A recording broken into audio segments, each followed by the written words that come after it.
Hello everyone, welcome to JEE पे जीत series at Learnohub. मैं हूं अद्रिज और मैं आ गया हूं लेके फिजिक्स के lectures for JEE only at learnohub.com, जहां पे आपको मिलेंगे फिजिक्स, केमिस्ट्री, मैथमेटिक्स, बायोलॉजी के सारे कंसेप्ट्स, सारे वीडियो, सारे लेक्चर्स बिल्कुल फ्री, ओनली एट learnohub.com।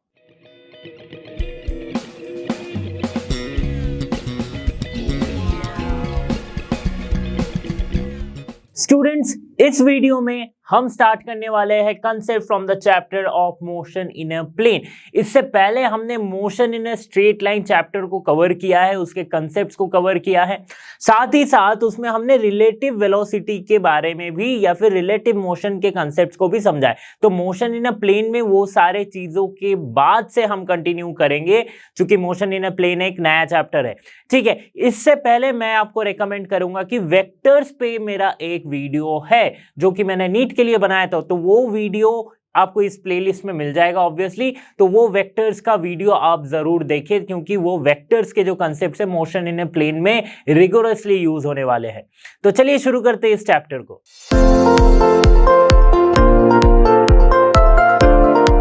तो जो पहला टॉपिक है इस चैप्टर का, मोशन इन अ प्लेन, पहले इसको समझते, इस वर्ड को समझते, सेंटेंस को समझते कि मोशन इन अ प्लेन क्यों आया, या फिर motion in a plane motion in a straight line से अलग कैसे।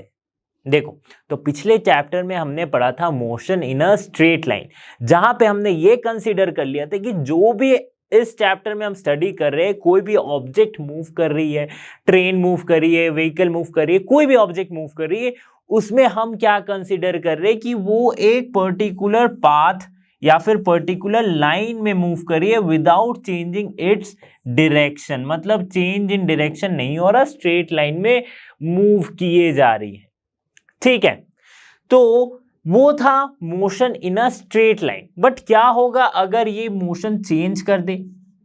अगर मतलब स्ट्रेट लाइन से जाते जैसे इन्होंने लेफ्ट टर्न ले लिया, तो ऑब्वियसली जो हम नॉर्मल मोशन देखते हैं वो तो प्लेन मोशन ही है। आप कभी सीधे जाते हो कि फिर कभी टर्न लेते हो, तो स्ट्रेट लाइन में तो मूव नहीं करते हमेशा।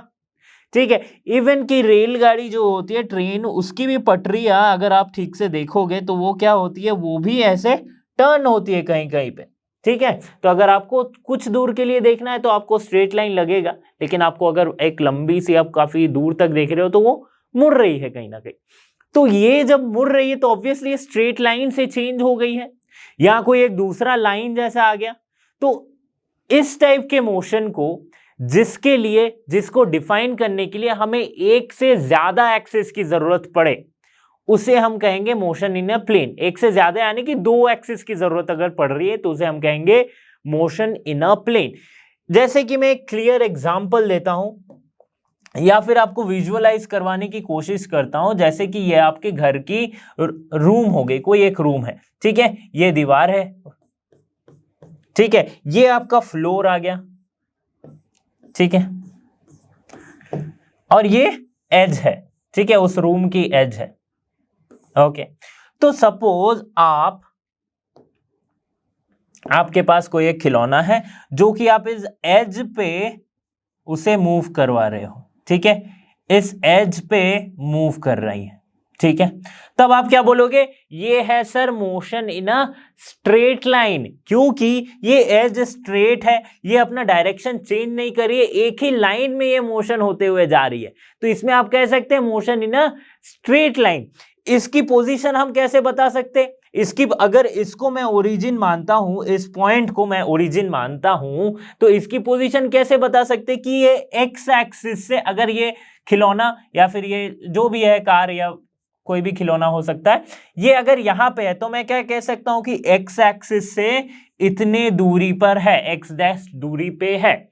तो इसके पोजीशन को डिफाइन करने के लिए मुझे बस एक ही कोऑर्डिनेट की जरूरत पड़ी। कोऑर्डिनेट मतलब 3D coordinate, X Y Z, X Y Z, ये 3 कोऑर्डिनेट्स होती है, ठीक है।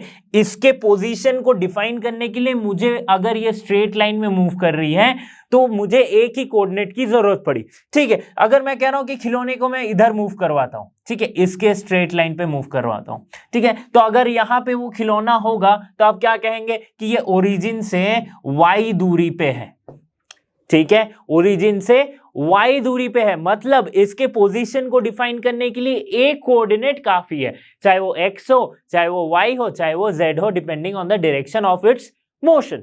ठीक है, तो ये हो गया motion in a straight line. अब प्लेन में क्या हो जा रहा है कि सपोज ये आपके फ्लोर पे कहीं ये मूव कर रही है, ये खिलौना जो है ये आपके फ्लोर पे कहीं पे मूव कर रही है। अब इसका पोजीशन बताओ, कैसे बताओगे कि एक्स एक्सिस से इतनी दूरी पे है।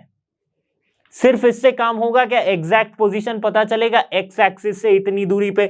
यहां से भी मैं वो दूरी ले सकता हूं, यहां से भी मैं वो दूरी ले सकता हूं, कहीं से भी ले सकता हूं ना। तो इसके लिए दो कोऑर्डिनेट जरूरत पड़ेंगे, क्योंकि जैसे ही मैं बोलता हूं कि एक्स एक्सिस से इतनी दूरी पे है और Y axis sorry Z axis से इतनी दूरी पे है, तब मुझे पता चलेगा कि इसकी एग्जैक्ट पोजीशन कहां पे है। x से इतनी दूरी, z से इतनी दूरी, तो एक पॉइंट हमें मिल जाएगा, तो उसी पॉइंट पे ये खिलौना रखा होगा या फिर उस पॉइंट से मूव करेगा। ठीक है, तो इस टाइप के मोशन को हम कहते हैं मोशन इन अ प्लेन। तो अब मैं क्या कर रहा हूं कि इसी खिलौने को मैं इसी दीवार पे रख रहा हूं। ठीक है, दीवार पे रख रहा हूं इसी खिलौने को। ओके, अब देखो यहां पे कि इसके पोजीशन को डिफाइन करने के लिए हमें कौन कौन से प्लेन की या फिर कौन कौन से कोऑर्डिनेट्स की जरूरत पड़ी। तो मैं कह सकता हूं कि ये एक्स एक्सिस से इतनी दूरी पे है। ठीक है, एक्स एक्सिस से इतनी दूरी पे है। ठीक है, तो ये यहां से भी इतनी दूरी पे हो सकता है, यहां से भी हो सकता है, यहां से भी हो सकता है। परफेक्ट कैसे पता चलेगा? जब तक हमें ये ना पता चले कि y एक्सिस से कितनी दूरी पे। तो ये दो मिला के पॉइंट हमें पता चलेगा कि इसकी पोजीशन क्या है, x, y। ठीक है, तो देखो दो कोऑर्डिनेट यूज हो रही है ना, दो कोऑर्डिनेट यूज हो रही है, यानी कि two dimensional motion. Two dimensional motion को हम कहते हैं motion in a plane. I hope कि आपको मोशन इन अ प्लेन क्या होता है, क्यों ये अलग से हम पढ़ते हैं, ये समझ में आ गया होगा, कोई कंफ्यूजन नहीं होगी। देखो जेईई के लिए कंसेप्ट क्लियर होना बहुत जरूरी है। तो देखो एक बार कंडीशन या फिर इस स्टेटमेंट को भी देख लो। मोशन इन अ प्लेन और two dimensional motion is when two coordinates, let it be xy, yz or zx, out of the three coordinates x, y, z are required to define to specify the position of the object in space change in time, changes with time। तो देखो अब motion in a plane के कुछ examples हैं या फिर कुछ application है, या फिर मोशन इन अ प्लेन को हम कहां कहां ऑब्जर्व कर सकते हैं। तो पहला है ये प्रोजेक्टाइल मोशन और दूसरा ये आ जाता है सर्कुलर मोशन। ठीक है, और भी कुछ है प्रोजेक्टाइल मोशन, सर्कुलर मोशन, इस चैप्टर में हम आगे समझेंगे। ठीक है, अभी आगे बढ़ते हैं और हम ये समझते हैं कि जो velocity, acceleration, displacement, motion in a straight line में हमने पढ़ा था, उसमें क्या कोई चेंजेस आ रहे हैं मोशन इन अ प्लेन जब पढ़ेंगे तब। ठीक है, तो इसके लिए समझना पड़ेगा वेक्टर्स को। तो अगर आपने वेक्टर्स वाली वीडियोस नहीं देखी है तो एक बार जरूर देख लो, वैसे यहां पे भी समझा ही दूंगा मैं। तो देखो पोजीशन वेक्टर को मैं समझाता हूं कि पोजीशन वेक्टर क्या होती है। पोजीशन वेक्टर मतलब वो वेक्टर जो किसी ऑब्जेक्ट का या फिर किसी पार्टिकल का पोजीशन बता रही हो, उसे हम कहते हैं क्या? Position vector. इसे कैसे लिया जाता है? तो पोजीशन वेक्टर स्टार्ट खत्म कहां पे होती है? तो जिस पार्टिकल का पोजीशन बताना है वहां पे खत्म होगी। शुरू कहां से होगी? जो आप रेफरेंस पॉइंट मान रहे हो कि यहां से उसकी पोजीशन किस जगह पे होगी, वो है पोजीशन वेक्टर। तो सिंपल सी बात है, यहां पे मैंने एक्स वाई प्लेन कंसीडर कर रखा है, एक्स वाई प्लेन, और मैं सपोज कर रहा हूं कि इस एक पॉइंट P पे मेरी एक पार्टिकल रखी हुई है। तो इसका पोजीशन हमें बताना है with respect to the origin. With respect to the origin इसकी पोजीशन क्या होगी? तो देखो पार्टिकल एक्स वाई प्लेन पे है, पार्टिकल एक्स वाई प्लेन पे है, तो इसका पोजीशन को डिफाइन करने के लिए कितने कोऑर्डिनेट्स चाहिए बताओ? x और y, यानी कि x1 y1 कुछ भी लिख सकते हैं, या फिर स्मॉल x स्मॉल y लिखता हूं मैं, इजी रहेगा, कंफ्यूजन नहीं होगी। तो स्मॉल x स्मॉल y हमें अगर पता रहेगा तो हम इसके पोजीशन को डिफाइन कर सकते हैं। लेकिन वेक्टर को कैसे लिखेंगे? तो हमें पता चल गया, अगर ग्राफ में आपको प्लॉट करना करने को कहा जाए कि p पार्टिकल कहां पे है, प्लॉट करके दिखाओ भैया, तो आप क्या करोगे कि सर x और y, मतलब इस एक पॉइंट पे कहीं पे एक पार्टिकल होगी। ये x क्या है, x है ओरिजिन से यहां तक की दूरी x है, ठीक है, और y क्या है, ये वाली दूरी है, मतलब ये वाली दूरी, ठीक है, ये x हो गया, ये y हो गया, ठीक है, समझ में आ गई बात। तो ये हो गया इसका पोजीशन। अब वेक्टर कैसे लिखते हैं, पोजीशन वेक्टर को लिखते हैं एज अ आर वेक्टर, ठीक है, आर के ऊपर एक एरो साइन, वेक्टर का साइन इस टाइप से लिखा जाता है, ठीक है। तो ये मैंने वेक्टर के वीडियो में क्लियरली समझा रखा है, ठीक है। तो ये हो गई क्या, आर वेक्टर, जिसे हम कहते हैं पोजीशन वेक्टर। अब ये होगा क्या, आर वेक्टर, हमें पता है आर वेक्टर किसका फंक्शन है, या फिर आर वेक्टर क्या बताएगा हमें, ओरिजिन से इसकी पोजीशन बता रही है, इसकी पोजीशन क्या है वो वाली वेक्टर बताएगी, तो वो किस पे डिपेंड करेंगी, एक्स और वाई पे। तो आर वेक्टर को इस तरह से लिखते हैं x I cap plus Y J cap. अब ये आई कैप और जे कैप क्या है, इसे कहते हैं यूनिट वेक्टर्स। क्या कहते हैं इसे, यूनिट वेक्टर्स। आई कैप मतलब एक्स के अलोंग जो यूनिट वेक्टर है उसे हमने मान लिया आई कैप।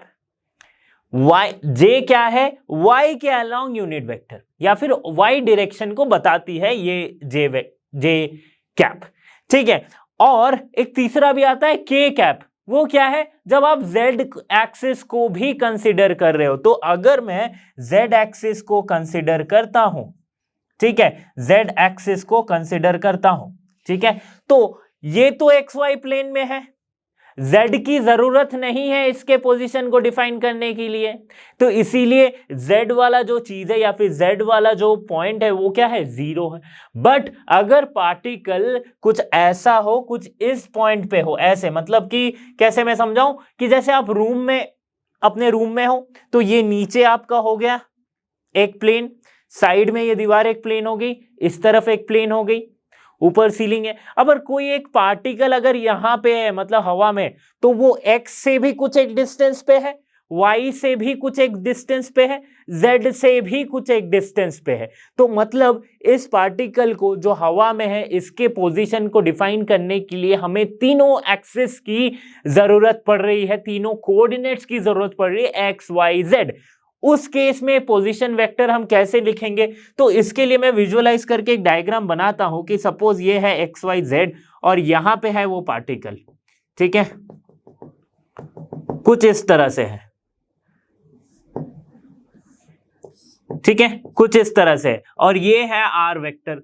तो ये हो गया क्या, मोशन और पार्टिकल इन 3 डायमेंशनल स्पेस। तो इस केस में पोजीशन वेक्टर को हम लिखेंगे R vector equals to X I cap plus Y J cap plus Z K cap, ठीक है। ये किस में, 3D स्पेस में, ये किस में, 2D स्पेस में, मतलब कि प्लेन में ये है, 3D में ये है। सिंपल सी बात है, बहुत कुछ रॉकेट साइंस इसमें है नहीं, रॉकेट साइंस भी हम सीखेंगे, ठीक है, तो रॉकेट साइंस इसमें तो है नहीं। अब देखो कि ये कोई भी प्लेन में हो सकता है, सपोज कि ये जमीन पे गिरा हुआ हो ये पार्टिकल, तो आप इसके लिए क्या सिर्फ z और x को ही अगर डिफाइन करोगे तो मिल जाएगी। मतलब ये पोजीशन वेक्टर को डिफाइन करने के लिए हमें सिर्फ z और x जरूरत है। तो उस केस में r वेक्टर कैसे चेंज हो जाएगा, ये पोजीशन वेक्टर कैसे चेंज हो जाएगा, इसमें सिर्फ आ जाएगी क्या,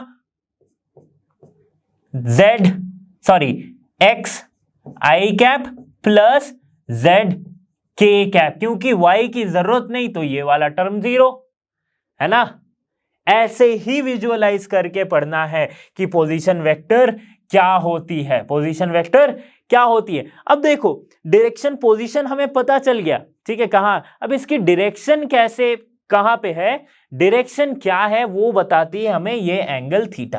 डायरेक्शन बताएगी क्या, ये एंगल थीटा की ये एक्स एक्सिस से इतने डायरेक्शन में जा रही है, वाई एक्सिस से इतने डायरेक्शन में जा रही है। तो जनरली हम जो एंगल कंसीडर करते हैं वो एक्स एक्सिस से उस एंगल को कंसीडर किया जाता है, इसको बोलेंगे हम थीटा। थीटा कैसे निकालेंगे, ये कैसे निकालेंगे, देखो ये राइट एंगल ट्रायंगल हो गया, ठीक है, राइट एंगल ट्रायंगल हो गया। tan थीटा क्या होती है? tan थीटा अगर मैं थीटा निकालना चाहूं तो tan थीटा मैं लिखूंगा अगर tan थीटा, तो ये क्या हो जाएगी? परपेंडिकुलर बाई बेस, मतलब y बाई x। तो थीटा को मैं लिख सकता हूं क्या?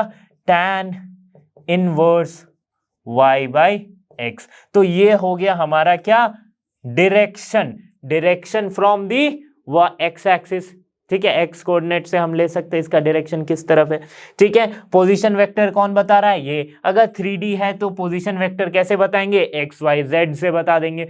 सिंपल सी बात है, बहुत कुछ है नहीं इसमें। देख लो एक बार क्या होता है। तो देखो डायरेक्शन हमने निकाला थीटा से, बट इसकी वेक्टर है तो इसकी दो चीजें होती है, एक मैग्नीट्यूड और एक डायरेक्शन। तो मैग्नीट्यूड हम कैसे निकालेंगे? तो आर वेक्टर का जो मैग्नीट्यूड होगा या फिर किसी भी एक वेक्टर का मैग्नीट्यूड होता है तो उसको हम लिखते हैं मॉड्यूलस में। मतलब इस केस में हम ऐसे लिखेंगे, और इस पर्टिकुलर पोजीशन वेक्टर का मैग्नीट्यूड को हम लिख सकते हैं root under X square plus Y square. Root under X square plus Y square, ये क्या हो जाएगी? Magnitude of the position vector और आर वेक्टर। पोजीशन वेक्टर समझा है। अब डिस्प्लेसमेंट वेक्टर को समझते हैं। तो डिस्प्लेसमेंट वेक्टर को कैसे समझेंगे? सपोज वही जो पार्टिकल की बात कर रहे थे हम, तो वो P1 पहला उसका पोजीशन था, अब उसने अपना पोजीशन चेंज किया और यहां पे आ गया P2 पे। ठीक है, पोजीशन चेंज हुआ मतलब क्या? डिस्प्लेसमेंट हुआ। पोजीशन अगर एक पोजीशन से दूसरे पोजीशन में चेंज हो तो आपका ऑब्वियसली डिस्प्लेसमेंट हो रहा है। तो डिस्प्लेसमेंट हुआ है, डिस्प्लेसमेंट वेक्टर हो गया ये वाला वेक्टर। ठीक है, अब कैसे डिफाइन करेंगे? तो देखो पहले तो पोजीशन वेक्टर R1 है, अभी क्या हो गया पोजीशन वेक्टर? वो है R2, क्योंकि पोजीशन चेंज हुई तो पोजीशन वेक्टर भी चेंज हुआ। डिस्प्लेसमेंट वेक्टर क्या बताएगा? डिस्प्लेसमेंट वेक्टर हमें बताएगा कि एक पोजीशन से दूसरे पोजीशन में जो गया है तो वो क्या है? वो है, हम मानते हैं आर वेक्टर। ठीक है, आर वेक्टर। ठीक है, और इसे हम कुछ नाम दे देते हैं, ए बी नाम दे देते हैं। ठीक है, तो इसे हम ए बी वेक्टर भी कह सकते हैं। ठीक, अब ये ए बी वेक्टर या फिर इसे एक्चुअली डेल्टा आर वेक्टर कहा जाता है, change in position, that is displacement vector. तो डेल्टा आर वेक्टर या फिर एवी वेक्टर, कुछ भी आप बोलो। ठीक है, तो ये जो डेल्टा आर वेक्टर है इसे हम कैसे डिफाइन करेंगे? तो ये क्या है? अगर मैं फाइनल पोजीशन से इनिशियल पोजीशन घटाऊं तो हमें जो मिलता है वो क्या है? डिस्प्लेसमेंट है। यही तो हम करते हुए आ रहे, फाइनल पोजीशन से इनिशियल पोजीशन को घटाते हैं तो हमें डिस्प्लेसमेंट मिलता है। तो ठीक है, वही हम यहां पे भी करते हैं। तो फाइनल पोजीशन क्या था? R2 वेक्टर से फाइनल पोजीशन पता चलेगा, R1 वेक्टर से इनिशियल पोजीशन पता चलेगा। तो R2 माइनस R1 करेंगे तो हमें क्या मिल जाएगा? हमें मिल जाएगा डिस्प्लेसमेंट वेक्टर। R2 वेक्टर क्या हो सकती है? मतलब इस पॉइंट पे सपोज P2 पे ये है x2 y2। ठीक है, x2 y2, और ये क्या है? x1 y1 है। ठीक है, तो मतलब R2 को मैं किस तरह से लिख सकता हूं? x2i cap plus y2 j cap लिख सकता हूं, बहुत ही सिंपली। ठीक है, R1 को कैसे लिख सकता हूं? x1i cap plus y1 j cap. ये हमने कहां पढ़ा? जस्ट इसके पहले पढ़ा कि कैसे पोजीशन वेक्टर को x और y से डिफाइन कर सकते हैं। तो x और y के जगह पे यहाँ पे x1 और y1 है। ठीक है, x2 और y2 है क्योंकि पोजीशन चेंज हुई है। समझ में आ रही है ना बात? अब देखो डेल्टा आर वेक्टर को कैसे लिखेंगे? डेल्टा आर वेक्टर को हम लिखते हैं क्या? x2 माइनस x1 आई कैप लिख सकते हैं, लिख दो, plus y2 minus y1 j cap लिख दो। ठीक है, हो गया। तो डिस्प्लेसमेंट वेक्टर क्या आ जाएगी? x2 माइनस x1, मतलब x के एक फाइनल पोजीशन से x के इनिशियल पोजीशन को घटा रहे, तो डेल्टा x लिख देते हैं, डेल्टा x आई कैप, और इसको वैसे ही डेल्टा y j कैप लिख देते हैं। ठीक है, तो ये हो गया क्या हमारा? ये आ गया डिस्प्लेसमेंट वेक्टर। अब वेक्टर है तो इसके दो चीज है क्या? मैग्नीट्यूड और डायरेक्शन। मैग्नीट्यूड और डायरेक्शन। तो मैग्नीट्यूड पहले पता करते हैं कैसे होगा। तो डिस्प्लेसमेंट वेक्टर का मैग्नीट्यूड कैसे लिखेंगे? क्योंकि ये डेल्टा एक्स और डेल्टा वाई पे डिपेंड कर रहा है। तो इसका मैग्नीट्यूड हो जाएगा डेल्टा आर। मैग्नीट्यूड को कैसे लिखते हैं? मॉड्यूलस लगा के। तो ये क्या आ जाएगा?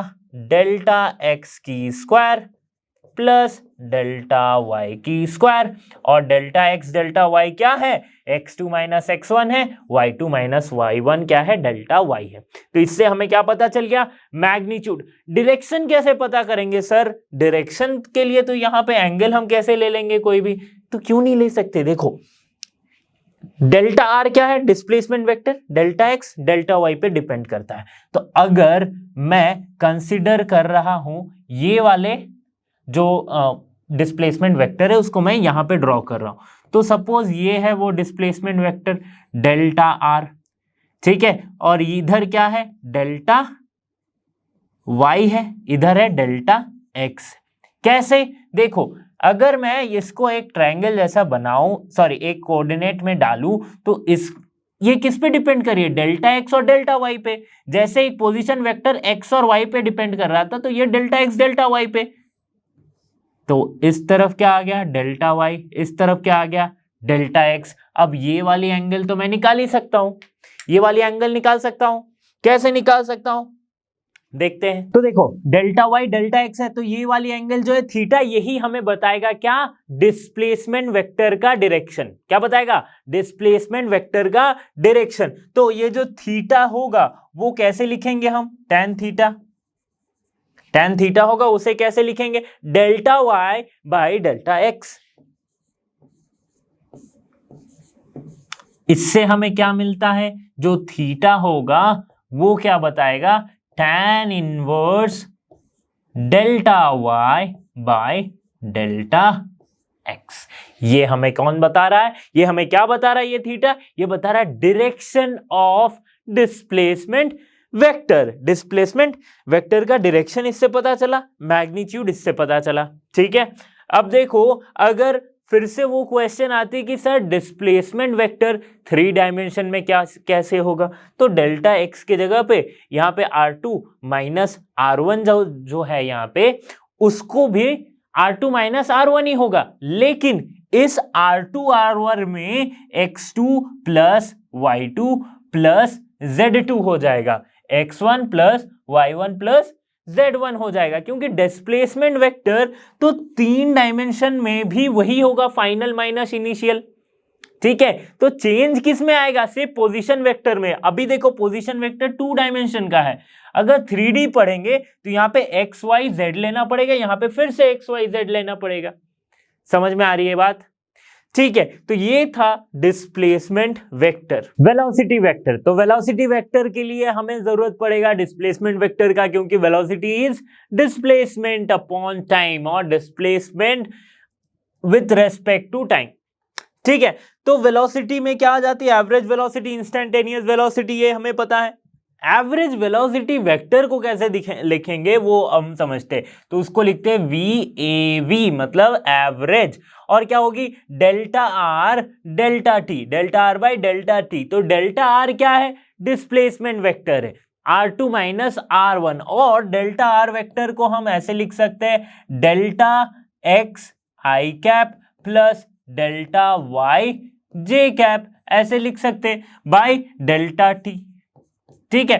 तो एवरेज वेलोसिटी वेक्टर को हम इस तरह से भी लिख सकते हैं delta X delta T I cap plus delta Y delta T J cap, ठीक है। Delta X by delta T I cap plus delta Y by delta T J cap. तो देखो एवरेज वेलोसिटी का ये हो गया 2 कंपोनेंट, एक है ये डेल्टा एक्स डेल्टा टी और एक है delta Y by delta T. मतलब velocity of a particular object along X, I cap क्या बताता है? एक्स के अलोंग क्या वेलोसिटी है विद रेस्पेक्ट टू टाइम, और ये क्या है? वाई के अलोंग क्या वेलोसिटी है, ठीक है। तो ये 2 कंपोनेंट को हम लिख सकते हैं ऐसे कि इसे हम लिखते हैं डेल्टा वी एक्स और इसे हम लिखते हैं डेल्टा वी वाई, ठीक है। ऐसे हम लिख सकते हैं। तो सिंपली अगर इसको मैं सिंप्लीफाई करूं तो delta V X I cap plus delta V Y J cap हम लिख सकते हैं एवरेज वेलोसिटी वेक्टर को। ठीक है, तो इसका मैग्नीट्यूड वही delta V X plus root under delta V X square plus delta V Y square. तो इसका मैग्नीट्यूड भी मैं लिख देता हूं, डेल्टा वी एक्स की square plus delta V Y की स्क्वायर की रूट। ये हो गया क्या, मैग्नीट्यूड। डायरेक्शन, सर डायरेक्शन बताओ, तो डायरेक्शन वही हो जाएगा थीटा tan इनवर्स क्या हो जाएगा, delta V Y by delta V X. क्यों होगा, पहले वाला समझो क्यों हमने ऐसे लिखा था। ठीक है, तो ये हो गया एवरेज वेलोसिटी वेक्टर का लेखा जोखा। अब समझते हैं इंस्टैन्टेनियस वेलोसिटी वेक्टर का। इंस्टैन्टेनियस वेलोसिटी क्या होती है कि at that point of time, और एक पॉइंट पे ही क्या होगी वेलोसिटी, मतलब जब delta T tending to zero तो उसे हम लिखते हैं D R D T. D R D T मतलब differentiation of R with respect to T. ठीक है, तो इंस्टैन्टेनियस वेलोसिटी वेक्टर को हम लिखते हैं डी आर डी टी। ठीक है, और ये क्या है, वेक्टर है, आर वेक्टर पोजीशन वेक्टर। अब फिर से देखो पोजीशन वेक्टर को कैसे डिफाइन करते हैं, D D T of R vector. Position vector क्या होती है, पोजीशन वेक्टर होती है X I cap plus Y J cap. ठीक है, तो इससे हम लिख सकते हैं by chain rule D X D T I cap plus D Y D T J cap. ठीक है, फिर से दो कंपोनेंट मिल गया, डी एक्स डी टी। ये क्या बताता है, इंस्टैन्टेनियस वेलोसिटी अलोंग एक्स। ये क्या बताएगा, इंस्टैन्टेनियस वेलोसिटी अलोंग वाई। तो इसे मैं सिंपली लिखूंगा क्या, इससे हम सिंपली लिखेंगे ऐसे वी एक्स और इसे लिखेंगे वी वाई। तो ये क्या आ जाएगा, V X I cap plus V Y J cap. Problem solve करने में बहुत सारे जगह पे इसका यूज होने वाला है। तो इसका मैग्नीट्यूड क्या हो जाएगा इंस्टैन्टेनियस वेलोसिटी वेक्टर का, ये क्या हो जाएगा, मॉडुलस। मैग्नीट्यूड जब भी लिखे मॉडुलस लगाना ही है, वी एक्स का स्क्वायर प्लस वी वाई का स्क्वायर का रूट। ठीक है, अब डायरेक्शन, वेक्टर है तो वो चीज मैग्नीट्यूड और डायरेक्शन। मैग्नीट्यूड पता चल गया, डायरेक्शन हो गया tan inverse V Y by V X. Simple सी बात है, वेलोसिटी वाला लेखा जोखा हो गया खत्म कि कैसे वेलोसिटी वेक्टर आया, कैसे हम एवरेज वेलोसिटी डिफाइन किए, कैसे हम इंस्टैन्टेनियस वेलोसिटी वेक्टर को डिफाइन किए। आगे चलते हैं, अब एक्सीलरेशन वेक्टर को समझते हैं। एक्सीलरेशन होती क्या है, एक्सीलरेशन है velocity upon time, change in velocity upon time. तो delta V by delta T. तो डेल्टा वी क्या है, चेंज इन वेलोसिटी है, चेंज इन वेलोसिटी है। तो चेंज इन वेलोसिटी को हम कैसे लिख सकते हैं, चेंज इन वेलोसिटी को हम लिखेंगे v2 माइनस v1, जैसे r2 माइनस r1 लिखते थे। ठीक है, तो इससे क्या हो जाएगा, यहां पे हम लिख सकते हैं delta V X plus delta V Y by delta T. ये हम लिख सकते हैं ना, क्योंकि जैसे पोजीशन वेक्टर होती है delta R, sorry displacement vector होती है डेल्टा आर, उसे हम कैसे लिखते हैं, delta x I cap plus delta Y J cap. तो यहां पे भी आई कैप जे कैप तो होगा ही। ठीक है, तो वैसे ही चेंज इन वेलोसिटी, डिस्प्लेसमेंट क्या है, चेंज इन पोजीशन। तो change in position in X plus change in position in Y. Velocity क्या है, चेंज इन डिस्प्लेसमेंट। तो change in displacement in X, उसे हम लिखेंगे वी एक्स और वी वाई। चेंज इन, ये क्या है, वेलोसिटी का चेंज मतलब change in velocity along X plus change in velocity along Y. समझ में आ रही ना, तो इसीलिए हमने ऐसे लिखा है। और इसको और थोड़ा सिंप्लीफाई करें तो हमें मिल जाएगा delta V X delta T I cap plus delta V Y delta T J cap. ठीक है, ये दो हो गए क्या, component of average acceleration vector. Component of average acceleration vector, इसे हमने लिख दिया डेल्टा ए एक्स और इसे हमने लिखा है डेल्टा ए वाई। तो इनके दो कंपोनेंट्स क्या हो गए, delta A x I cap plus delta A Y J cap. ठीक है, तो ये हमें समझ में आ गई बात।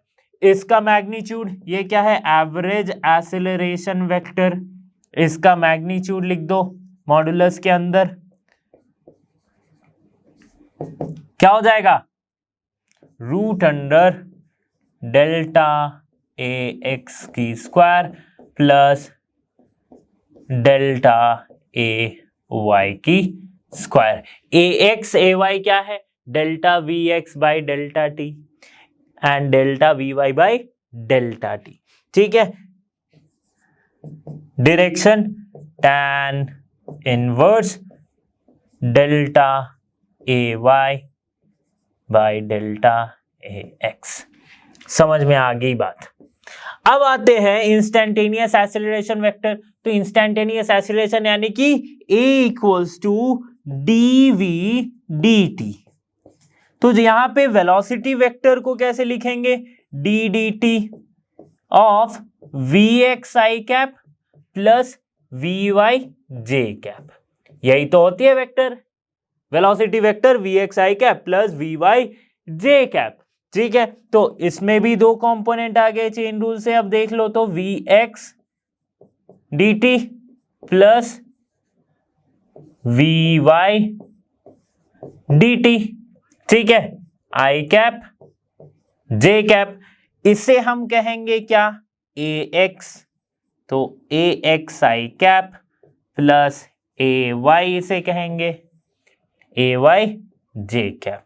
ये क्या आ गया, इंस्टैन्टेनियस एक्सीलरेशन वेक्टर। इसका मैग्नीट्यूड कैसे लिखेंगे, यहां पे लिखता हूं मैं, A X square plus A Y square root direction tan inverse A Y by A X, where ax and ay are delta dvx dt and dvy dt respectively। समझ में आ गई बात, सिंपल सी बात है, जैसा वेलोसिटी वेक्टर में पढ़ा था ना वैसा ही एक्सीलरेशन वेक्टर है। एक सिंपल से टॉपिक को समझ लेते हैं, रिलेटिव मोशन और relative velocity in two dimension. Right, vectors का यूज यहाँ पे होता है, कैसे हो रहा है, और इस पे बेस्ड आगे जाके जो रेन मैन प्रॉब्लम्स है, जो स्विमर और रिवर प्रॉब्लम्स है, जो बोट और रिवर प्रॉब्लम्स है, वो इजीली सॉल्व होंगे। तो इसके लिए विजुअलाइज करना पड़ेगा इस इमेज को कि देखो जी यहाँ पे दो पार्टिकल अगर मैं रखा हूं, एक को मैं A लिखा, एक को मैं लिखा B। ठीक है, दोनों ही अपने अपने एक वेलोसिटी से मूव कर रही है। तो सपोज करते B वाली जो है वो VV वेलोसिटी से मूव कर रही है, A पार्टिकल जो है वो VA वेलोसिटी से मूव कर रही है। ठीक है, यहाँ पे डायरेक्शन मैं नहीं दे रहा हूं क्योंकि ये ग्राफ है, तो इसमें डायरेक्शन बताना सही नहीं होगा।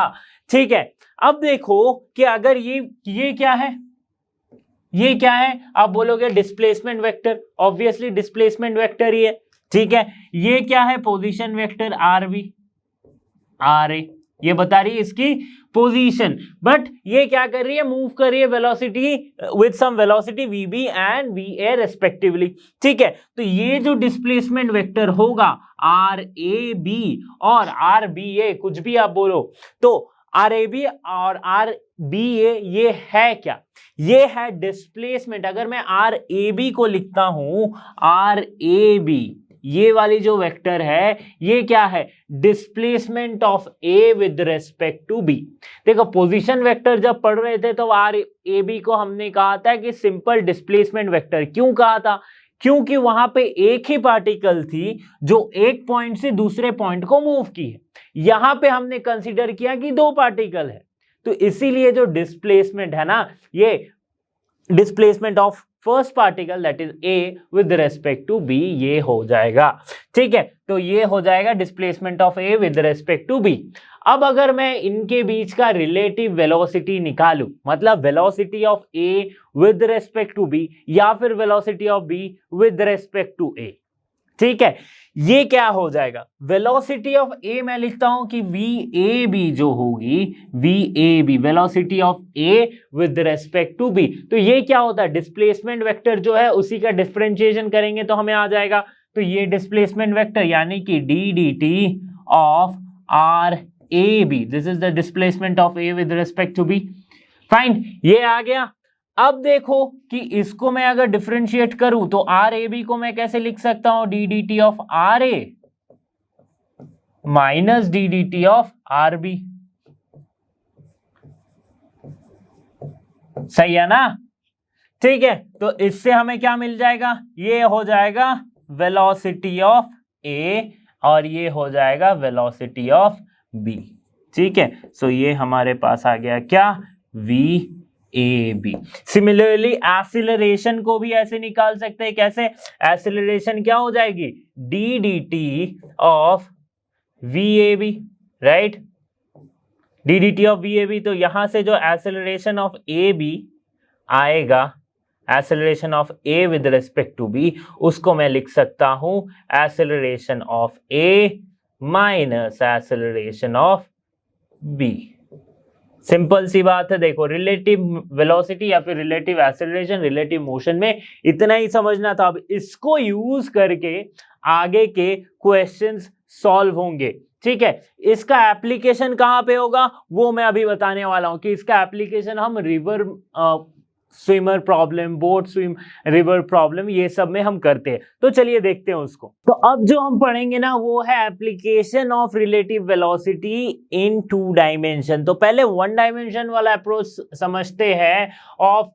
रिवर स्विमर प्रॉब्लम और boat swimmer problem. River swimmer problem ही पहले समझते हैं, फिर बोट और रिवर प्रॉब्लम में कैसे आएंगे उसको भी मैं समझाऊंगा। तो रिवर स्विमर प्रॉब्लम क्या है कि स्विमर एक रिवर में तैर रहा होता है, हमें बतानी होती है क्या कि उसकी वेलोसिटी क्या है, या फिर ऐसे ही क्वेश्चन पूछा जाता है ना कि क्या कैसे तैरा है, क्या रिवर की वेलोसिटी क्या है, स्विमर की वेलोसिटी क्या है, इसी टाइप से क्वेश्चन पूछा जाता है। तो इसके लिए ना सिंपल हम 3 अजम्पशन या फिर 3 टर्मिनोलॉजी को समझेंगे। क्या है वो 3 टर्मिनोलॉजी? पहले तो देखो, अगर एक स्विमर एक रिवर में तैर रहा है, ठीक है, तो रिवर की कुछ वेलोसिटी होगी और स्विमर की भी कुछ वेलोसिटी होगी, ठीक है, स्विमर की भी कुछ वेलोसिटी होगी, ठीक है।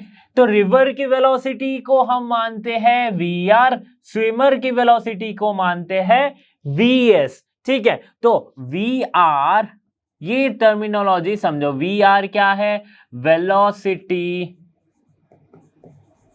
Of river. अब वेलोसिटी ऑफ रिवर कहां है, तो फ्रेम ऑफ रेफरेंस क्या है इसका, तो ये एक्चुअली है एब्सोल्यूट वेलोसिटी ऑफ रिवर, मतलब velocity of river with respect to ground, क्योंकि ग्राउंड स्टेबल है, ग्राउंड को हमने कांस्टेंट माना है, तो उसके रेस्पेक्ट में जो वेलोसिटी है रिवर की, फ्लोइंग रिवर की, उसे हम मान रहे क्या, वी आर, ठीक है। तो इसे मैं लिख देता हूं velocity of river with respect to W R T ground, ठीक है। नाउ वेलोसिटी Vs को क्या माना हमने कि वेलोसिटी ऑफ स्विमर, तैराक, ठीक है, विद रेस्पेक्ट टू ग्राउंड, ठीक है, फाइन। और एक टर्मिनोलॉजी हम देखेंगे, उसे हम कहेंगे क्या, इसको लिखता हूं पहले, उसे हम कहेंगे VSR, दैट इज, ये आपको पता चल ही गया होगा क्या मैं कहने जा रहा हूं, वेलोसिटी ऑफ, यस, एस मतलब स्विमर, आर मतलब river, velocity of swimmer with respect to river. यहीं पे आएगा क्या, रिलेटिव वेलोसिटी का कंसेप्ट, मतलब स्विमर की वेलोसिटी ग्राउंड के रेस्पेक्ट में अलग है, लेकिन ऑब्वियसली रिवर के रेस्पेक्ट में अलग होगी, depending on the speed, depending on the velocity of the river, ठीक है। ओके, चलो देखते हैं अब वेलोसिटी ऑफ स्विमर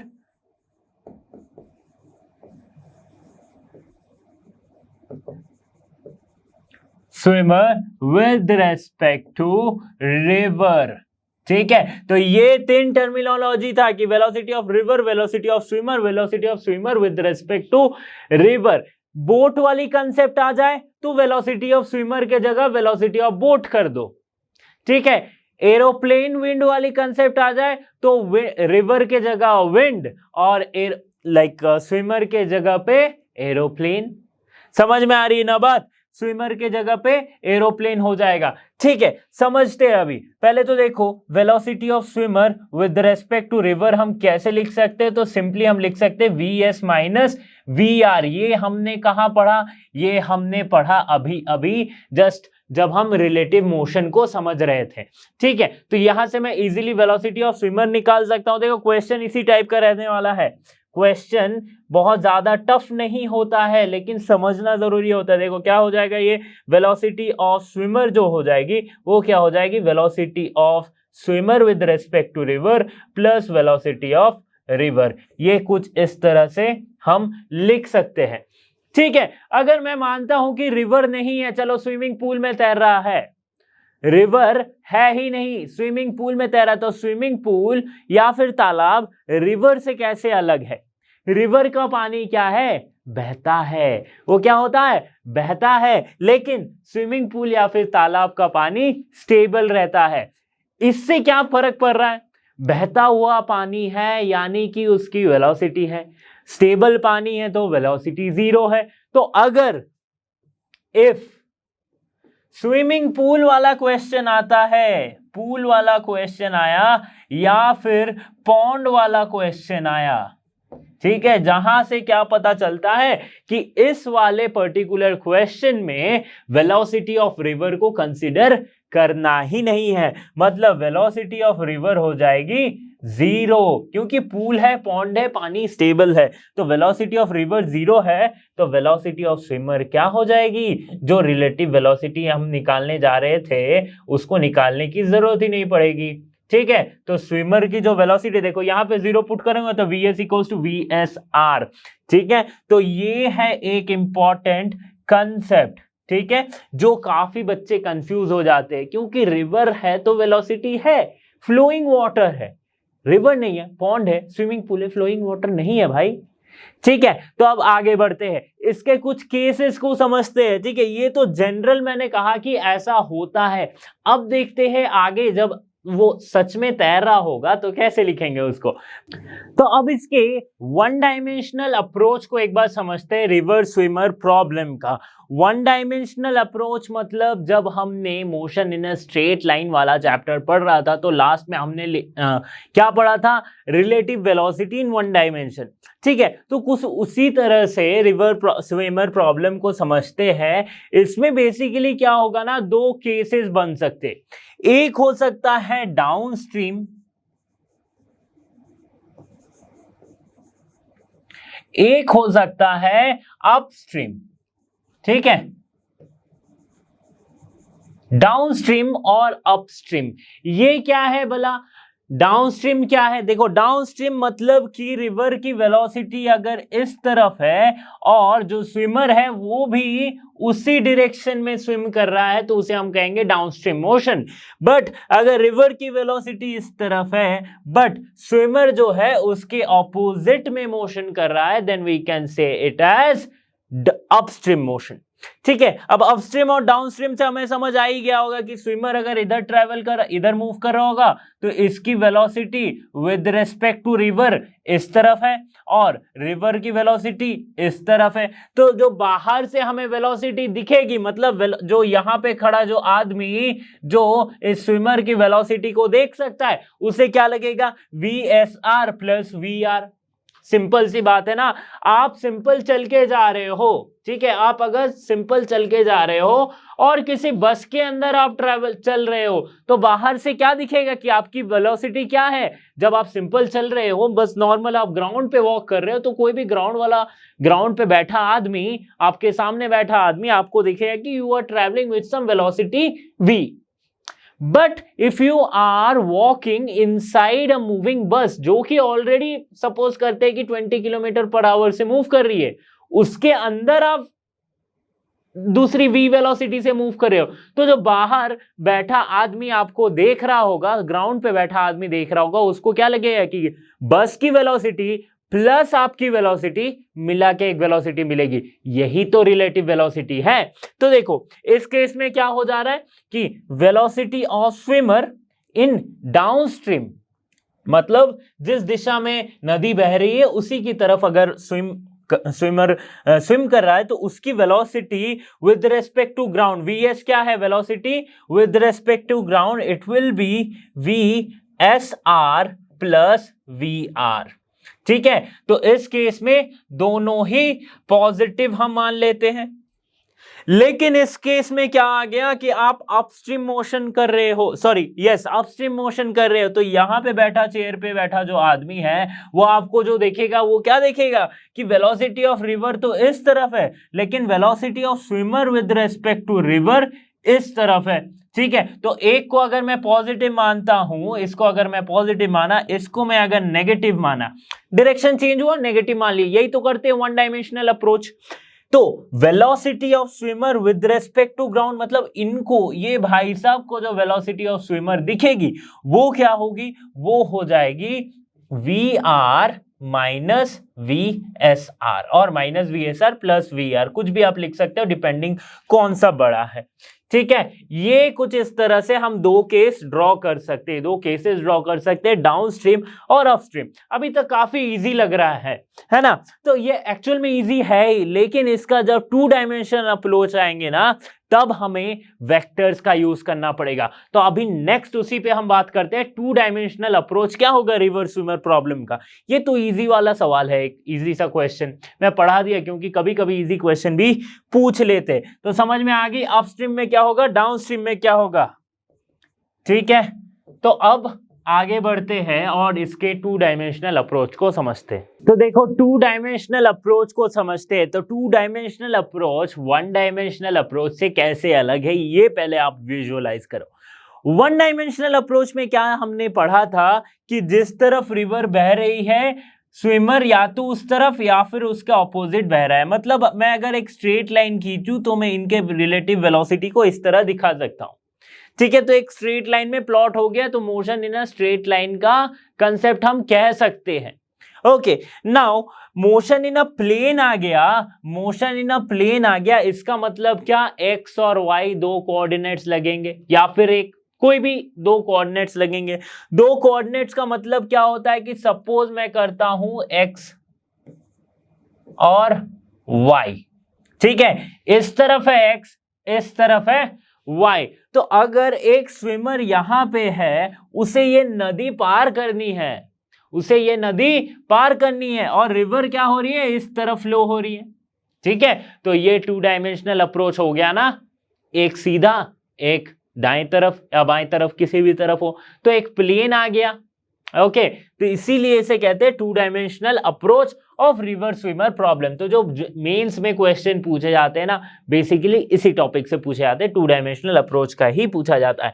तो देखो समझते हैं, इस केस में क्या होगा कि वेलोसिटी ऑफ स्विमर, आपको पता है तीन टर्मिनोलॉजी में बता के रखा हूं, क्या है वेलोसिटी ऑफ स्विमर, एक वीएस है, एक वीएसआर है और एक वीआर है।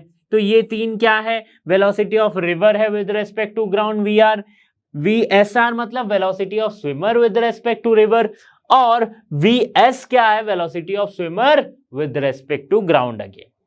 समझ में आ रही बात। अब देखो स्विमर निकला स्विम करने, उसे पार करनी है ये नदी, तो क्या होता है, कॉमन सेंस क्या कहता है, मुझे पता है common sense is not common, but फिर भी आप अगर थोड़ा सा दिमाग लगाओ तो क्या कहता है कॉमन सेंस कि रिवर जिस तरफ है, ठीक है, इस तरफ फ्लो हो रही है, और आप अगर नदी में कूद जाते हो, ऐसे ही कूद जाते हो, तो आपको क्या करेगी, नदी बहा के ले जाएगी इस तरफ।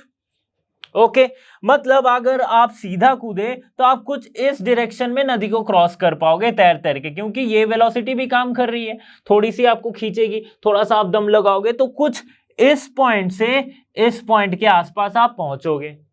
ठीक है, तो मुझे अगर इस पॉइंट से डायरेक्ट इस पॉइंट पे जाना है तो मैं थोड़ा टेढ़ा कूदूंगा ताकि मुझे घुमा के ये ऑलमोस्ट इसके आसपास ले आ जाए। ठीक है, कॉमन सेंस यही कहता है। कॉमन सेंस यही कहता है, अगर आप स्विमर हो तो आपको अच्छे से पता चल रहा होगा कि कभी आप नदी या कोई भी फ्लोइंग वाटर को क्रॉस करने की कोशिश की हो तो ऑब्वियसली आपको थोड़ा टेढ़ा कूदना पड़ता है in order to reach the perfect opposite position to the other side. ठीक है, तो वैसे ही कुछ हो रहा है यहाँ पे। तो देखो अब हम समझते हैं, जैसे कि मैंने माना है इस तरफ को y एक्सिस, इस तरफ को x एक्सिस। ठीक है, अब देखो velocity of swimmer with respect to river, अगर वो इस तरफ जंप करता है by making an angle theta with the normal. Okay, normal के साथ थीटा एंगल बना के इन्होंने इस तरफ जंप किया है, तो VSR इस तरफ हो गई, तो ये वाली जो है ये है VSR। ठीक है, क्या है VSR। रिवर की वेलोसिटी है इस तरफ, वो क्या है VR है, वो क्या है VR है। ठीक है, अब देखो पॉजिटिव x के अलाउंड VR और इस डायरेक्शन में VSR, तो वेक्टर जैसा बना दो वेक्टर। ठीक है, अब हमें वन डायमेंशनल अप्रोच से क्या पता है कि वेलोसिटी ऑफ स्विमर जो होगी वो क्या है, velocity of swimmer with respect to river plus velocity of river, ये होती है। ठीक है, ये होती है, ये हमें पता है क्या वन डायमेंशनल अप्रोच से। तो टू डायमेंशनल अप्रोच में क्या अलग होने वाला है, देखो टू डायमेंशनल अप्रोच में ये अलग होने वाला है कि ग्राउंड के रेस्पेक्ट में स्विमर की जो वेलोसिटी होगी वो उसके दो कंपोनेंट होंगे, एक होगा x के अलोंग, एक होगा y के अलोंग, एक होगा x के अलोंग, एक होगा y के अलोंग। देखो कोई भी vector quantity two dimensional space में हमेशा उसके दो कंपोनेंट होते हैं। टू डायमेंशनल स्पेस का मतलब ही दो कोऑर्डिनेट्स आपको लगता है डिफाइन करने में, तो x के अलोंग क्या होगी, y के अलोंग क्या होगी। ये वाला कंसेप्ट को हम फिर से पढ़ेंगे जब हम न्यूटन्स लॉज ऑफ मोशन में फ्री बॉडी डायग्राम बनाएंगे, इंक्लाइन प्लेन के क्वेश्चंस को पढ़ेंगे या फिर SHM में पढ़ेंगे, सिंपल हार्मोनिक मोशन में। ठीक है, तो अभी से स्टार्ट हो रही है, जिंदगी भर काम में आएगी। ठीक है, क्या काम में आएगी, दो component of the physical quantity in a two dimensional space. ठीक है, तो VS के दो कंपोनेंट, ये VS के दो कंपोनेंट क्या क्या है, एक VS अलोंग x और एक है VS अलोंग y। तो ये है दो कंपोनेंट, एक x के अलोंग, एक y के अलोंग। तो इन दोनों को समझते हैं कि क्या है एक्चुअल में। ठीक है, तो VS अलोंग x क्या हो जाएगी, तो जो है VSR this along x plus VR this along x। Okay, simple सी बात है। अब देखो VSR जो है relative velocity of swimmer with respect to river, इसके x के अलोंग क्या वेलोसिटी होगी। ठीक है, ये है थीटा एंगल, ये है क्या थीटा एंगल, और थीटा एंगल अगर यहां से नॉर्मल से बना रहा है तो x के अलोंग, इस डायरेक्शन के अलोंग इसकी क्या वेलोसिटी होगी, वो हो जाएगी VSR साइन थीटा, और y के अलोंग क्या वेलोसिटी होगी, इस डायरेक्शन के अलोंग वो है VSR cos थीटा। कैसे sir sine theta cos theta हो गया, देखो वेक्टर वाले चैप्टर में अच्छे से समझाया हूं, फिर भी एक बार समझा देता हूं। कोई भी आप वेलोसिटी वेक्टर लो या फिर कोई भी वेक्टर लो, ठीक है, एक्स वाई प्लेन में मैंने कोई भी एक वेक्टर ले लिया जो कि पास कर रहा है इससे। अब ये मैंने वेलोसिटी ही कंसीडर की सपोज, या फिर फोर्स भी कंसीडर, कुछ भी ले लो, वेक्टर क्वांटिटी होनी चाहिए।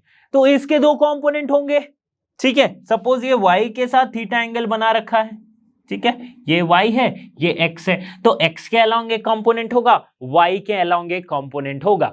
तो जिसके साथ एंगल बना रखा है, थीटा से सटा हुआ जो एक्सिस है, उसके अलोंग जो कंपोनेंट होगी वो हो जाएगी कॉस थीटा वाली कंपोनेंट, और उसके दूसरे तरफ जो कंपोनेंट होगी वो हो जाएगी साइन थीटा वाली कंपोनेंट।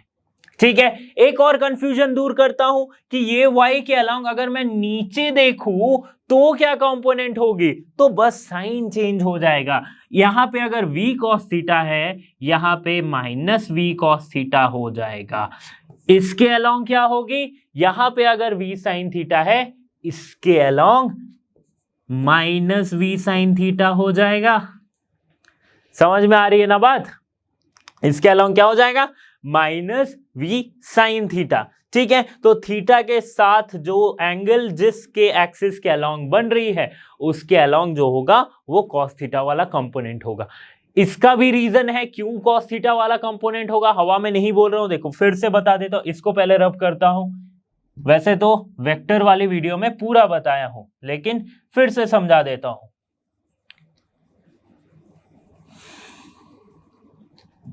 ठीक है, फिर से बताएं, देखो ये है v, ये है y एक्सिस, ये है x एक्सिस, ये है v, ये है y एक्सिस, ये है x एक्सिस। ओके, अब देखो कि ये एंगल बनाई है थीटा इसके साथ, मैं कैसे cos थीटा वाला मान लूं कि ये y जो है वो है v cos थीटा, कैसे है बताता हूं यार। देखो यहां पे अगर मैं एक ट्रायंगल बना दूं, ठीक है, ट्रायंगल बना दिया तो ये साइड क्या है, ये है v, ये साइड क्या है, ये है x, और ये साइड क्या है, ये है y। ठीक है, तो cos थीटा क्या होती है? cos theta equals to base by hypotenuse. Base क्या है? y है, y बाय हाइपोटेनस क्या है? v है। So y equals to v cos theta आ गया ना। ठीक है, कुछ गलत कह रहा था क्या? नहीं कह रहा था। तो इसीलिए थीटा से सटा हुआ जो एक्सिस है उसके अलोंग जो कंपोनेंट होगा वो cos थीटा वाला कंपोनेंट होगा, उसके दूसरे एक्सिस के अलोंग जो कंपोनेंट होगा वो sin थीटा वाला कंपोनेंट हो जाएगा। ठीक है, तो अभी यहां से हम समझते हैं कि VSR अलोंग x ये क्या होगी, ये हो जाएगी VSR अलोंग x। इसके अलोंग पूछा है, देखो इस तरफ पॉजिटिव है क्योंकि एंगल इधर बना है, एंगल इधर बना है तो इस एक्सिस के अलोंग ये पॉजिटिव है। तो अगर मैं इस एक्सिस के अलोंग देखूं तो ये माइनस VSR साइन थीटा हो जाएगी। अभी बताया मैं माइनस VSR साइन थीटा हो जाएगी। ठीक है, तो लिखते हैं यहाँ पे minus VSR sine theta plus VR। तो इसको मैं कैसे लिख सकता हूं? VR minus VSR sine theta. ये क्या है? Velocity of swimmer along x। ठीक है, मिल गया। अब y के अलोंग देख लेते हैं, velocity of swimmer along y मतलब इसके अलोंग, इसके अलोंग क्या है?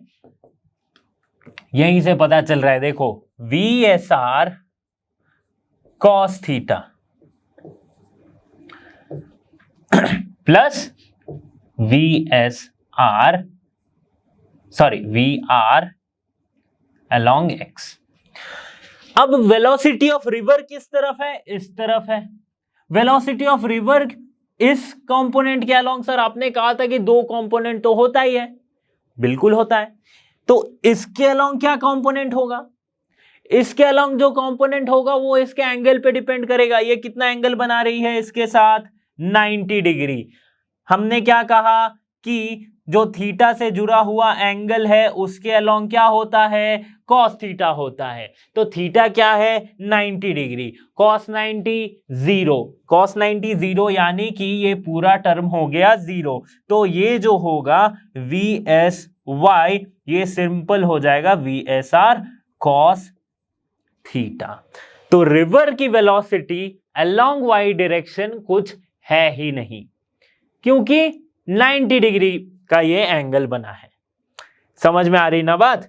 तो ये हमें वेलोसिटी ऑफ स्विमर के velocity of swimmer with respect to ground के दो कंपोनेंट मिले, एक x एक है y वाला कंपोनेंट। ठीक है, अब इसमें क्या बचा रहा, क्या हमें समझना है? एक हम समझते हैं कि टाइम कितना लगेगा इस छोर से दूसरे छोर तक पहुंचने में, टाइम कितना लगेगा। तो उसके लिए हमें ये डिस्टेंस मालूम होना चाहिए कि सपोज L डिस्टेंस है, ये मतलब जो रिवर की चौड़ाई है, जो विड्थ है वो है L। ओके, तो इस टाइम कितना लगता है? टाइम हो जाएगा डिस्टेंस बाय स्पीड। तो डिस्टेंस क्या है? L। स्पीड क्या है? कौन सी स्पीड लेंगे? तो y के अलोंग जो स्पीड है उसको लेंगे। y के अलोंग क्या स्पीड है? VSR cos theta. So VSR cos theta. ये हो गया क्या? टाइम। ये हो गया क्या? टाइम। अब क्या और एक क्या बचा रहा कि ड्रिफ्ट, नया वर्ड है, क्या है? ड्रिफ्ट। वैसे तो है नहीं नया। ड्रिफ्ट क्या हो रही है, जैसे कि मैं कहा था स्टार्टिंग में कि अगर आपको स्ट्रेट अपने ऑपोजिट नदी में पहुंचना है तो आपको थोड़ा सा तिरछा कूदना पड़ेगा ताकि आपको वो ड्रिफ्ट करके उस पॉइंट में ऑपोजिट में ले आए। बट अगर आप सीधा ही कूदते हो तो ऑब्वियसली आपको जिस पॉइंट पे पहुंचना है उससे थोड़ा सा हटके आप जाओगे। अगर मैं यहां से सीधा जंप करूं तो मुझे इस पॉइंट में पहुंचना है, बट रिवर की वेलोसिटी की वजह से जो रिजल्टेंट वेलोसिटी होगी वो मुझे इस तरफ खींच के ले आएगी, राइट? यही तो रिजल्टेंट वेलोसिटी है, VSR, है ना, velocity of swimmer with respect to river. तो ये जो शिफ्ट होगा ना, जिस पॉइंट में आप पहुंचना चाहते हो लेकिन जिस पॉइंट पे आप पहुंचे हो उसके बीच का डिस्टेंस, उसको हम मानेंगे x, उसको हम कहेंगे क्या, ड्रिफ्ट। तो वो डिस्टेंस कैसे निकालेंगे, सिंपल सी बात है, देखो x क्या होता है, distance equals to speed into time. तो स्पीड किसके तरफ, इसके तरफ डिस्टेंस निकालेंगे तो इसी के तरफ स्पीड लेंगे। इसके तरफ स्पीड क्या है, VSX है, x के अलोंग। तो स्पीड है VSX, यानी कि VR minus VSR, VR minus VSR sine theta into time. Time क्या है, L by VSR cos theta. समझ में आ गई बात? ये यहां से हमने क्या निकाला, ड्रिफ्ट निकाला, ठीक है, थीटा। यहां से क्या निकाला, ड्रिफ्ट निकाला। मतलब ये जो डिस्टेंस है और ये क्या था, टाइम था, ये क्या था, एक्स कंपोनेंट, ये क्या था, वाई कंपोनेंट। समझ में आ गई, क्लियर हो गई बात? तो ये था 2 dimensional approach of river and swimmer problem का। इस पे बेस्ड 1-2 कंसेप्ट और समझेंगे। अब जो कंसेप्ट हम पढ़ने जा रहे हैं ना वो उसी पे बेस्ड है, रिवर स्विमर प्रॉब्लम पे ही बेस्ड है। क्या है पहला कंडीशन जो हम देखेंगे ना, condition for minimum possible time.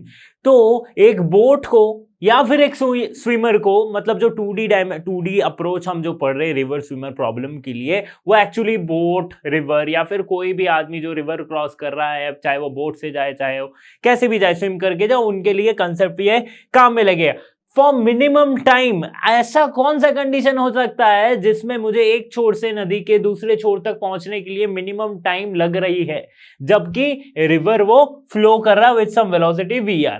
तो उसे कैसे निकाल सकते हैं, देखो टाइम तो अभी हमने निकाला है, वो क्या है, L by VSR cos theta.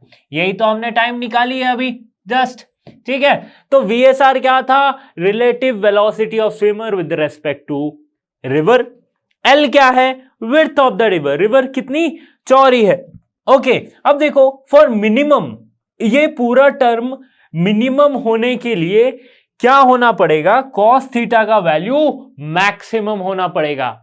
cos theta का वैल्यू क्या होना पड़ेगा, मैक्सिमम होना पड़ेगा, क्योंकि ये नीचे वाली टर्म मैक्सिमम होगी तो ही जाके ये पूरा टोटल टर्म क्या होगा, मिनिमम होगा। सो VSR cos theta should be maximum. तो ये कैसे मैक्सिमम हो सकता है, जब cos थीटा की वैल्यू जो है वो मैक्सिमम होगी। cos थीटा की वैल्यू मैक्सिमम कब होती है, cos थीटा की वैल्यू मैक्सिमम कब होती है, देखो cos थीटा की वैल्यू कैसे वेरी करती है, -1 से लेके +1 तक। तो cos थीटा की वैल्यू मैक्सिमम कब होगी, जब ये +1 होगी। सो cos थीटा जब +1 होगा तब इसकी वैल्यू होगी maximum. So theta will be cos inverse 1। तो cos की वैल्यू, cos थीटा की वैल्यू 1 कब आती है, जब थीटा इक्वल्स टू 0 डिग्री होती है।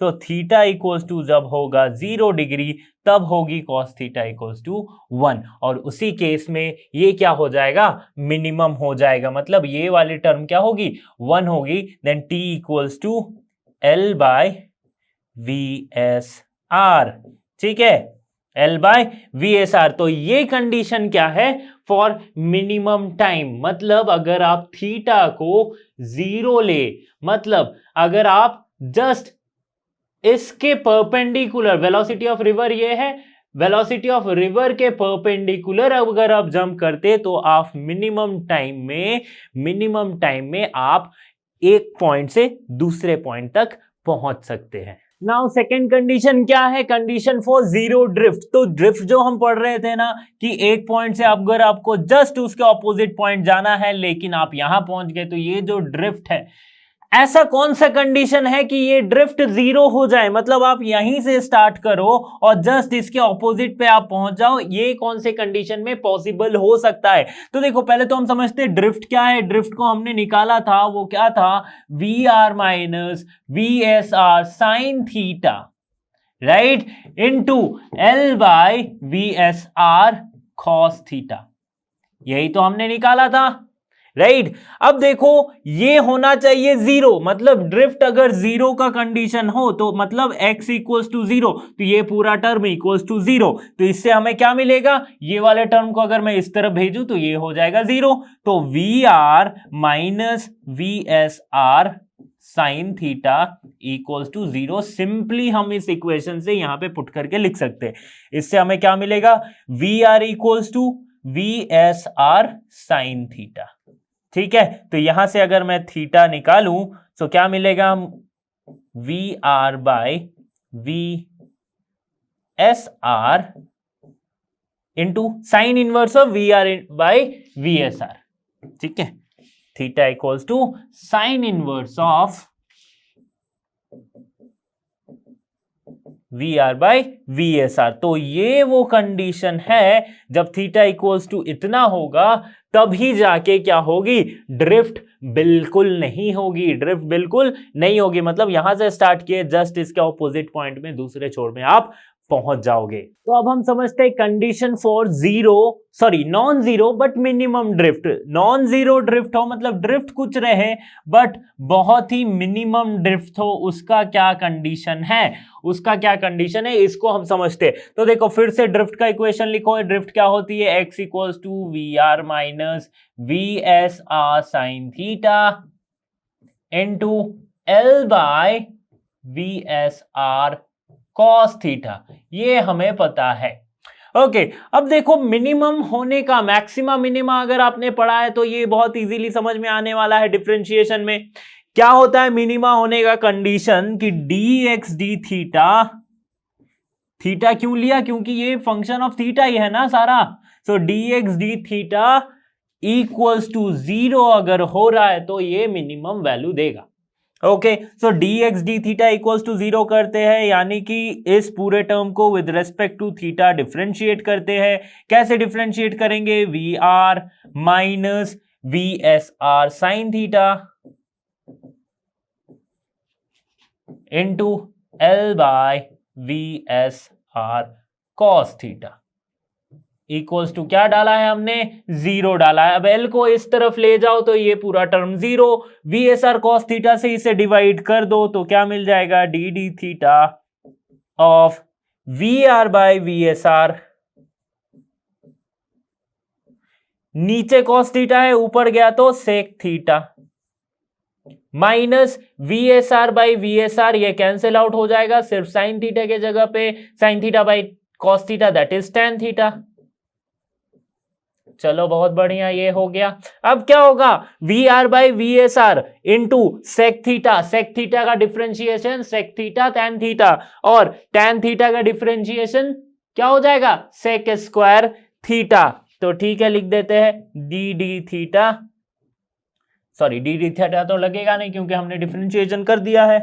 तो ये क्या हो जाएगा, ये हो जाएगा V R by V S R sec theta tan theta theta minus क्या हो जाएगा, ये हो जाएगा sec square theta equals to zero. अब सेक थीटा कॉमन लो इसमें से, इस तरफ कर दो तो एक सेक थीटा आउट, तो tan theta minus sec theta. देखो फिर से सिंपल मैथमेटिक्स कर रहे हैं, V R by V S R sec theta, ये आउट हो गया तो यहां पे सिर्फ बचा क्या, टैन थीटा बचा, टैन थीटा बचा माइनस सेक थीटा, ये क्या हो गया 0 हो गया। V R by V S R tan theta minus sec theta हो गया क्या 0। इसमें से अगर मैं अब थीटा की वैल्यू कैलकुलेट करता हूं तो मुझे क्या मिल जाएगा, थीटा की वैल्यू मुझे जो मिलेगी वो मिलेगी sine inverse V S R by V R, sine inverse V S R by V R. तो ये है वो मिनिमम कंडीशन, अगर ये एंगल इतना हुआ तो जो ड्रिफ्ट होगी वो मिनिमम होगी बट नॉन जीरो होगी। जीरो के लिए इसके पहले हमने कंडीशन पढ़ा है। छोटा सा कंसेप्ट, एरोप्लेन विंड वाली प्रॉब्लम का क्या होगा, जो वन डायमेंशनल अप्रोच हम पढ़े थे रिवर्स स्विमर प्रॉब्लम का, वही सिंपल सी बात है। क्या हो जाएगी, velocity of aircraft with respect to wind, ये क्या है VAW। इसे हम कैसे लिख सकते हैं, VA velocity of aircraft with respect to ground minus velocity of wind with respect to ground. बस ये सिंपल सी बात है। देखो जैसे हमने वन डायमेंशनल अप्रोच पढ़ा था वैसे ही इसका वन डायमेंशनल अप्रोच है एरोप्लेन विंड प्रॉब्लम का, ठीक है। और इसमें से हम वेलोसिटी ऑफ एयरक्राफ्ट भी निकाल सकते हैं, कैसे, VAW plus VW। Just simple सी बात है, ये तो वन डायमेंशनल प्रॉब्लम जैसा हो गया। फिर से बताता हूं, अगर 2D का सोचेंगे तो फिर से XY आ जाएगा, तो उस केस में इसका जो मोशन होगा ना वो प्रोजेक्टाइल मोशन के सिमिलर मान सकते हैं, लेकिन प्रोजेक्टाइल मोशन में कुछ कंसीडर किए हैं, कुछ एजम्पशंस है जो कि एयरक्राफ्ट में पॉसिबल नहीं है। तो इसीलिए हम इसे अभी सिर्फ वन डायमेंशनल मोशन के लिए या फिर वन डायमेंशनल अप्रोच से समझते हैं। इससे भी क्वेश्चन पूछे जा सकते हैं, तो आप इजीली रिवर्स स्विमर वाला जैसे प्रॉब्लम सॉल्व करेंगे इसे भी आप वैसे ही सॉल्व कर सकते हैं। तो एक एग्जांपल को सॉल्व करते हैं। क्या कह रहा है एग्जांपल, देखो रिवर बोट या फिर रिवर मैन वाला प्रॉब्लम है, स्विमर रिवर वाला। क्या कह रहा है, 400 meter wide river is flowing at a rate of 20 meter per second, a boat is sailing with velocity of 10 meter per second with respect to the water in a direction perpendicular to the river।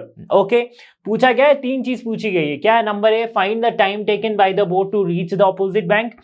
Number B, how far from the point directly opposite to the starting point does the boat reach the opposite bank.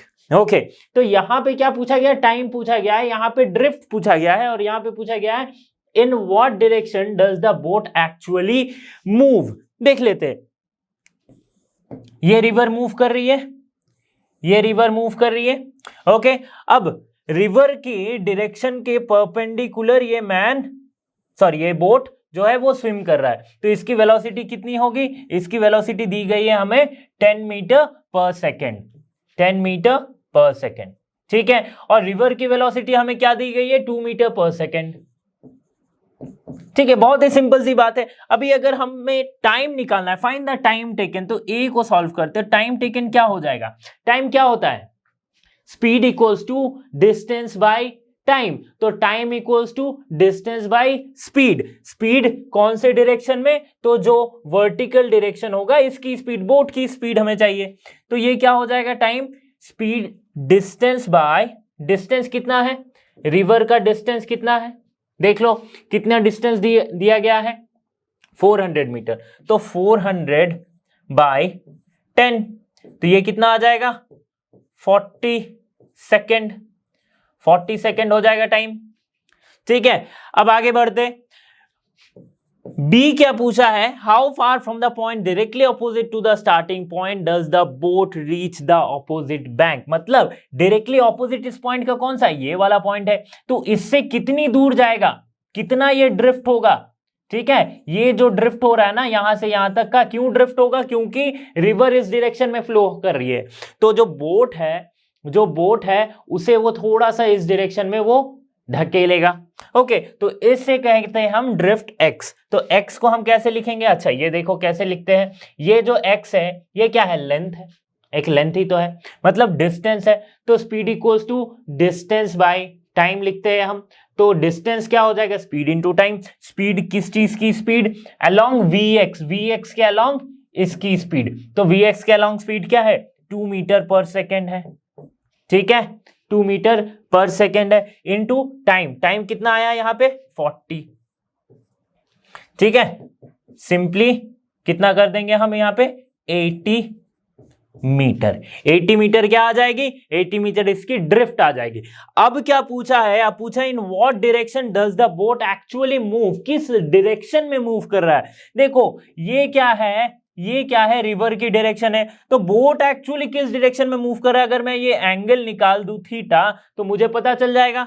तो theta कैसे निकालते? देखो see tan theta, tan theta equals to क्या हो जाएगा? P by B, यानी कि perpendicular ये 10 मीटर बाई बेस यानी कि 2 मीटर। सो 10 बाई 2, ठीक है, कितना आ गया? 5। तो theta equals to tan inverse 5, tan inverse 5। तो इतनी डायरेक्शन, और ये क्या है? अपस्ट्रीम है या डाउनस्ट्रीम है?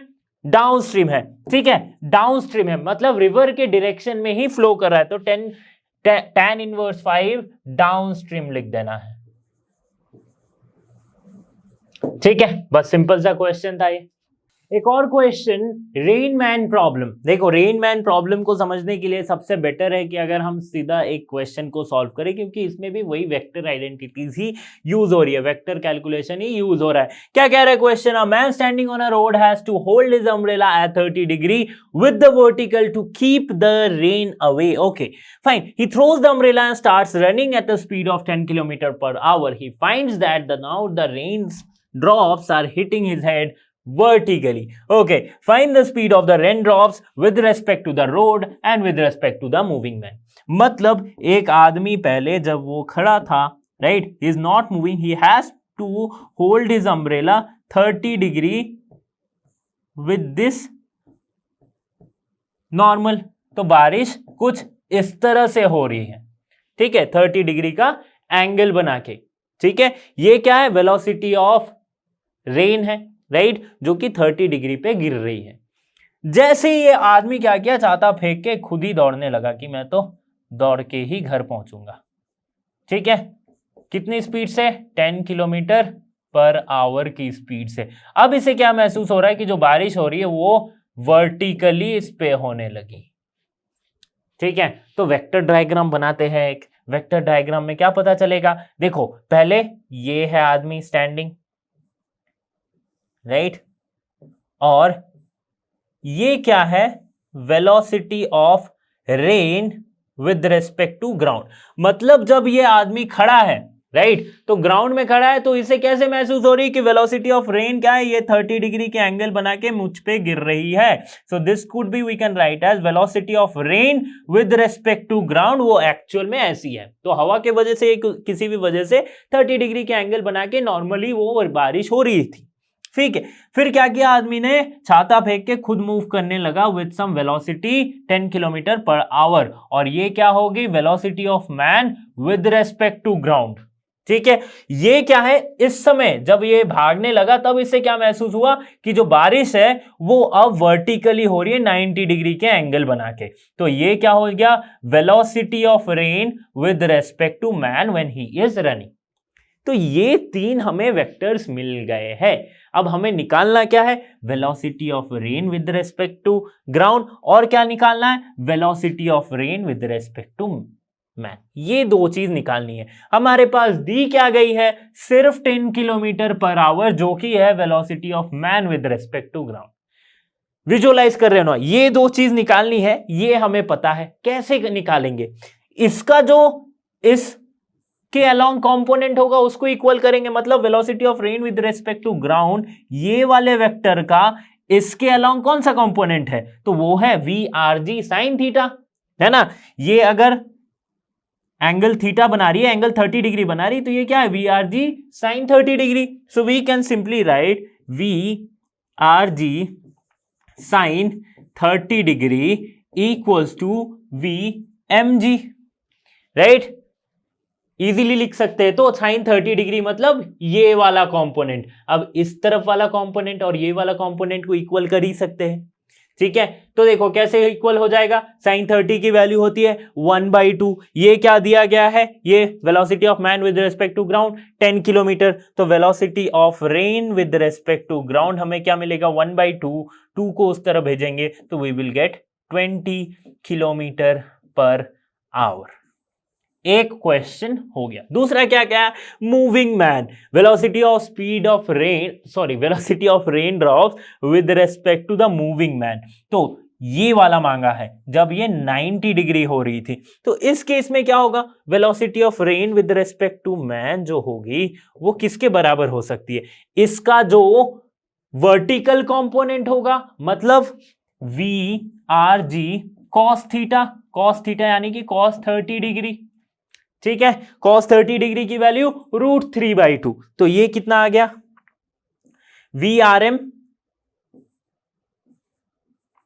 Equals to, V R G पहले ही निकाल चुका है हमने, 20 into √3/2, this will be 10√3 kilometer per our.